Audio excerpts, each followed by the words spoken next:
Khalil, I mean, this was a huge win for you. I have to feel like you thought your back was a little bit up against the wall. I mean, was it important for you to get the win tonight? Yeah, definitely important to get the win, which in a lot of my other fights wasn't really my main focus, you know? And so to be able to flip that switch and just focus on winning, it really worked for me tonight, and I got to prove it to myself. It's funny because I remember talking in Australia, and you were like, hey, man, I'm just here to have a show and put it on. Did somebody pull you aside afterwards and say, like, dude, that's not the attitude to have? Well, here's the thing. After the fight in Australia, you know, like, I took it okay. I wasn't upset or anything, but just going back and kind of reevaluating my training and reevaluating my mindset, I thought, you know, I could have beat that guy. I know I had everything it takes to beat that guy, and I just didn't have my head screwed in the right direction, you know. So, you know, when I landed, as soon as I landed, you know, I got a call that the UFC would offer me another fight, and I thought, what a perfect opportunity to just get straight and get focused. And so now, you know, I went to work, man. Every day was work. That's why I started looking at it. Like, I have this awesome opportunity. I have this awesome platform with a ton of great people, and I don't want this to go away yet. So I realized that I just had to go to work, man, and had to put in, you know, a lot of effort, and that's been the focus. Very cool. I see an impressive, devastating finish there with the knee. Can you talk about, you know, kind of what you saw, and also the second knee, because it's hard for us to see on TV, because on the replay you can see his knees on the ground, but a lot of people are saying maybe that second knee didn't even touch him in the head anyway. You know what? To be honest, it was just a natural reaction. So in training, you know, every single day, we've got guys trying to take me down. Like, that's just been the focus since I landed from Australia. It's like, all right, we know what everybody wants to do. You know, they're going to maybe strike with you for a little bit, but everybody's going to want to take you down. So I've had a million guys shoot takedowns on me, and so my body just naturally reacts to how it does now. And so when I did turn him, I wasn't even really looking at anything. I just saw a head next to my leg and just need it. So, you know, that's all I can talk you through. It's just my body reacted. I saw a head, and I just. Do you think the second one landed to the head? Because I think it would have been illegal if it did. I'm not sure, man. I don't know. I'm in the moment. You know what I'm saying? I'd have to go and watch the fight, but I don't know where it landed. But I know actually the first one I do know it landed in the head because like I kind of saw his eyes going out a little bit. So, yeah. Because you mentioned this is work. Is that maybe the reason there was no celebration? You just had an amazing knockout. Oh, absolutely. As soon as I get back home, I'm going straight to the gym. You know, this is work for me now, and I'll celebrate when I get a belt. You know, or when I get something if I'm up against it, right? If I have a tough fight where it requires everything inside of me to pull out a win, then okay, I have something to celebrate about. But to go and knock a guy out in the first round, that's not anything for me to celebrate at that moment. Maybe it may change, but tonight I just felt like I came here to get the job done, and that was it.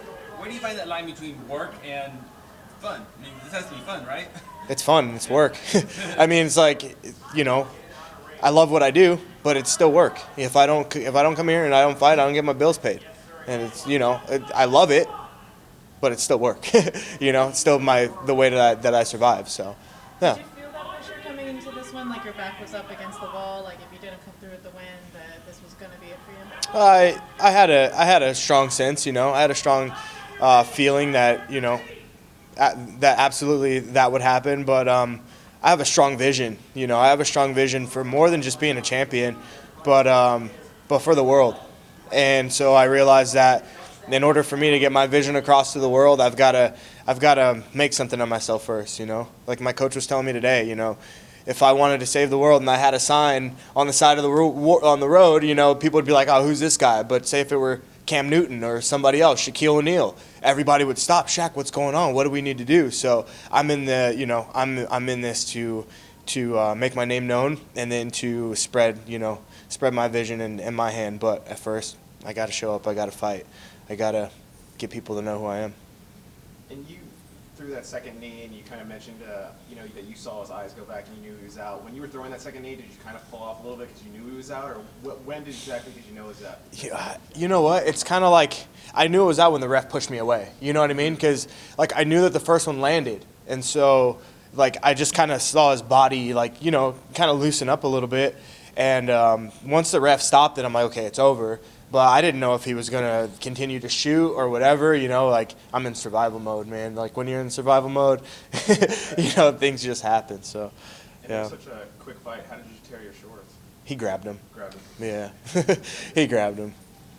I like those things too. I wanted to take them home, but.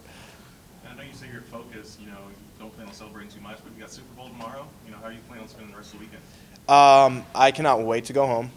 I love the Houston people, but I feel so far away from my element that the day I landed, I'm like, I just want to go home. And so I've got family back at home. I'd rather watch the Super Bowl around a bunch of friends with some chips and pizza, other than be in the chaos of all the diehard fans, because I'm by no means a diehard fan.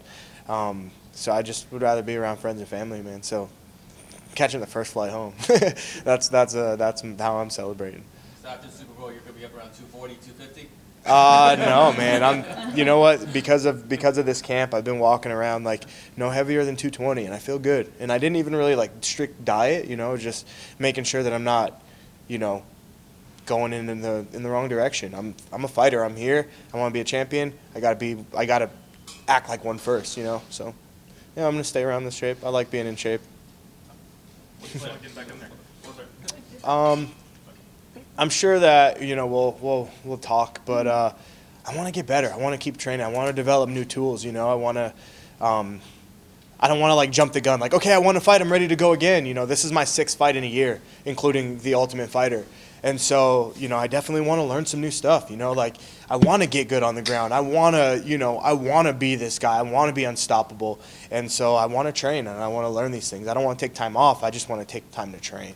So, so hopefully, maybe the end of the summer or something like that would be cool.